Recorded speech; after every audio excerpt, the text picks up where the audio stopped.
নমস্কাৰ মই দীপশিখা আপোনালোক সকলোকে মোৰ চেনেল দীপশিখাস ব্লগলৈ পুনৰবাৰ স্বাগতম জনাইছো আশা কৰিছো আপোনালোক সকলো ভালে আছে মোৰো খুব ভাল আজি ফ্ৰেন্ডছ আজি পুনৰবাৰ আপোনালোকৰ কাৰণে এটা ডিফাৰেন্ট টাইপৰ এটা ৰেমেডি লৈ আহিছো হেতু হৈছে আজিকালি এতিয়া ফাগুন মাহ সোমাইছে নহয় জানো এই ফাগুন মাহত কি হয় বহুত বেছিকে বতাহ দিয়ে আৰু বহুত বেছি সকলোপিনে শুকান হৈ যায় আৰু হেতু কাৰণে কি হয় আমাৰ প্ৰকৃতিৰ যি ৰূপ লয় আমাৰ শৰীৰটো সেই একে ৰূপ দেখায় যায় আমাৰ ভৰি ছাল হাতৰ ছালৰ পৰা ধৰি পেলাই আমাৰ মুখ লগতে আমাৰ লিপছ দুটা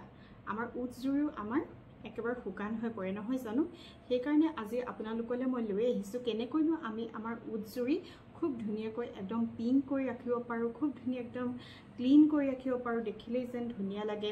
অকল লিপষ্টিক লগালে বা যিকোনো ধৰণৰ আমি মেকআপ কৰিলে যে অকল ধুনীয়া লাগিব পাৰিব হেতু নহয় আমি নেচাৰেলিও যাতে খুব ধুনীয়া হৈ থাকে আমাৰ লিপছ দুটা হেতুৰ কাৰণে আমি ঘৰুৱাভাৱে কিছুমান যত্ন ল'ব লাগিব আৰু তাৰ ওপৰতে আজি মই এই ভিডিওটো লৈ আহিছো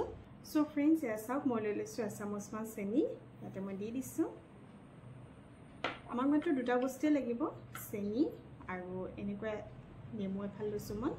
নেমু এনেকৈ চেপি দিছো দুটুপালমান ৰস ওলাব এনেকৈ নেমুটো চেপি দিছো মই ইয়াতে আমি খুব ধুনীয়াকৈ এনেদৰে মিক্স কৰি লৈছো এতিয়া আমি এইখিনি এনেদৰে নেমুটোত এনেদৰে ডিপ কৰি লৈ এনেকৈ উৎজুৰিত খুব ধুনীয়াকৈ মাছাজ দিব লাগিব সো ফ্ৰেন্ডছ এয়া চাওক এনেদৰে খুব ধুনীয়াকৈ লিপছ কিটাত মাছাজ দিব আৰু ৰ'দত ওলোৱাৰ কাৰণেও বা যিকোনো ধৰণৰ আমি লিপষ্টিক ব্যৱহাৰ কৰি থকা কাৰণেও আমাৰ লিপছ কিটা ক'লা হৈ যায় আৰু সেই কাৰণে আমি ঘৰুৱাভাৱে এনেদৰে যত্ন ল'ব লাগে সপ্তাহত 2 দিন বা 3 দিনকৈ আপোনাকে এনেদৰে যত্ন ল'ব আৰু যিখিনি নেমু আৰু সুগাৰ যিখিনি মিক্সাৰ আছিলে নেমু আৰু চেনিখিনি সেইখিনি এনেদৰে লিপছত লগাই লগাই এনেদৰে খুব ধুনীয়াকৈ লাহে লাহেকৈ মাছাজ দিব তেতিয়া কি হ'ব আমাৰ লিপছৰ যিটো ক'লা ৰং সেইটো লাহে লাহেকৈ আঁতৰি যাব খুব ধুনীয়াকৈ লিপছ কিটা সফট হ'ব যিসকলৰ লিপছ বহুত ফাটে বা একদম ড্ৰাই শুকান হৈ থাকে তেওঁলোকৰ লিপছৰ যিখিনি ডেড স্কিন সেইখিনি খুব ধুনীয়াকৈ আঁতৰি যাব লিপছ কিটা কোমল হ'ব এনেদৰে আপোনাকে মাছাজ দিব এনেদৰে মাছাজ দি পেলাই 2 পৰা 3 মিনিট সময় এনেদৰে মাছাজ দিব তাৰ পিছত খুব ধুনীয়াকৈ সাফা পানী বা কটন কাপোৰেৰে লিপছ কিটা খুব ধুনীয়াকৈ মোহাৰি দিব চাব লিপছ কিটা খুব ধুনীয়া আগতকৈ বহুত বেছিকৈ সাফা হৈ যোৱা দেখা পাইছে আপোনালোকে এয়া চাওক এনেদৰে আপোনাকে মাছাজ দি থাকিব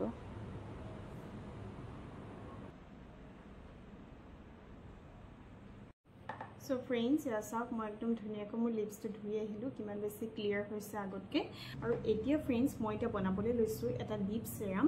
যিটো বহুতেই বেছি ইজি হয় তেতিয়াহ'লে বলকচোন চাওঁ মই কেনেকৈ বনালোঁ সো ফ্ৰেন্ডছ এয়া চাওক লিপ চেৰামটো বনাবলৈ মই লৈছোঁ বিটৰুট খুব ধুনীয়াকৈ মই এতিয়াতো বজাৰত বিটৰুট এভেইলেবল মই খুব ধুনীয়াকৈ ৰুকনিয়ে ৰুকি লৈছোঁ তাৰপিছতে এয়া চাওক মই বাতিটোত এনেদৰে মই চেপি গৈছোঁ এনেদৰে ৰসখিনি উলিয়াই লৈছোঁ বিটৰ ৰসখিনি আমাক বিটৰ ৰসখিনিয়ে লাগিব এয়া চাওক ইমানখিনিমান হ'লে হৈ যাব বিটৰ ৰস আৰু এই যে শুকান এইখিনি যিখিনি দেখিছে চেপি লোৱাৰ পিছত যিখিনি এইখিনি ৰৈ গ'ল এইখিনি মই খুব ধুনীয়াকৈ শুকুৱাম আৰু শুকুৱাৰ পিছত মই পাউডাৰ বনাই পেলাই থৈ দিম তাৰপিছত মই এই বিটৰ পাউডাৰখিনি কি কামত ব্যৱহাৰ কৰোঁ আপোনালোকক মই বেলেগ এটা ভিডিঅ'ত নিশ্চয় দিম সো ফ্ৰেন্ডছ এয়া চাওক মই বিটৰ ৰসখিনি লৈ লৈছোঁ আৰু তাৰপিছত ইয়াতে দিছোঁ মই আধা চামুচমান এল'ভেৰা জেল আপোনালোকে যিটো ঘৰুৱা যিটো এল'ভেৰা জেল সেইটো আপোনালোকে খুব ধুনীয়াকৈ দিব পাৰি ইয়াৰ লগত খুবেই বেছি ভাল হ'ব আৰু মোৰ তাত এতিয়া নাই সেইটো কাৰণে মই দিছোঁ যিটো মাৰ্কেটৰ আমাৰ এল'ভেৰা জেল সেইটোকে মই দিছোঁ আৰু এই দুইটা বস্তুৱেই আৰু আমাক একো দৰকাৰ নাই এই দুইটা বস্তুৱে খুব ধুনীয়াকৈ এনেদৰে মিক্স কৰিব লাগিব একদম খুব ধুনীয়াকৈ মিক্স কৰিব ফ্ৰেন্ডছ এনেদৰে আৰু মিক্স কৰাৰ পিছত একদম ধুনীয়া এটা চেৰামৰ নিচিনা বনি যাব আৰু এয়া চাওক ফ্ৰেন্ডছ মোৰ এই লিপ চেৰামটো বনি পেলাই ৰেডি হৈ গ'ল কিমান বেছি ধুনীয়া হৈছে একদম ৰেড হৈ গৈছে আহকচোন চাওঁ মই কেনেকৈ এপ্লাই কৰোঁ সো ফ্ৰেন্ডছ দেখিলেনে বহুতেই বেছি ইজি নহয় জানো আৰু এয়া চাওক লিপ চেৰামটো মই লৈ আহিছোঁ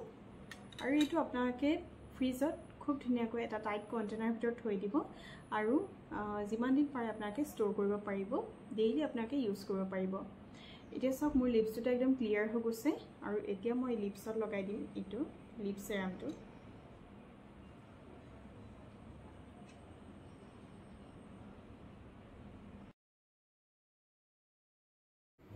সো ফ্ৰেণ্ডছ এয়া চাওক মই কি ধুনীয়াকৈ মই লিপ সেৰামটো মই এপ্লাই কৰিছোঁ লগাই নাই যে এইটো মই লিপ সেৰাম এপ্লাই কৰিছোঁ একদম খুব ধুনীয়া এটা পিংক কালাৰ আহি যায় আৰু আপোনালোকে ডেইলিকে আপোনালোকে যদি মাসাজ কৰে একো ইয়াৰ বেয়া একো নহয় ভালহে হ'ব আপোনালোকৰ লিপছ কিটা কাৰণ এইকিটা সব নেচাৰেল বস্তু হয় এলোভেৰা যি আমাৰ ঘৰতে পোৱা যায় লগতে বিটৰুট যি আমি সদায় সালাডত আমি ব্যৱহাৰ কৰোঁ গতিকে এইখিনি বস্তুৱে আমাৰ লিপছটো আৰু বেছি ভালহে কৰিব আৰু এটো আপোনাকে স্কিনটো মাসাজ কৰিব পাৰে এটা খুব ধুনীয়া গুড ৰিজাল্ট পাব তাৰ ওপৰতো মই এটা ভিডিও পিছতকে দিম বাৰু কেনেকৈ আমি বিটৰুটেদি স্কিনখন বহুত বেছি গ্লোইং আৰু বগা কৰিব পাৰো এয়া সব মই খুব ধুনীয়াকৈ লিপছত মই লগাই ললো আৰু 5 পৰা 10 মিনিট সময় খুব ধুনীয়াকৈ মাসাজ কৰিব আৰু তাৰ পিছত এখন কটন হেংকিৰে মচি পেলাব বা থাকিবলৈও দিব পাৰি যদিহে আপোনালোকে প্লেন বেছ এলোভেৰা জেল লয় তেতিয়া সো ফ্ৰেণ্ডছ কেনেকুৱা পালে আপোনালোকে মোৰ আজিৰ ভিডিওটো আপোনালোকে মোক নিশ্চয় জনাব যদি মোৰ আজিৰ ভিডিওটো ভাল পালে তেতিয়াহলে মোক প্লিজ লাইক এটা কৰি দিব মোক কমেন্ট কৰিব ভাল মোৰ ভিডিওটো শেয়াৰ কৰি দিব আপোনালোকৰ ফ্ৰেণ্ড আৰু ফ্যামিলি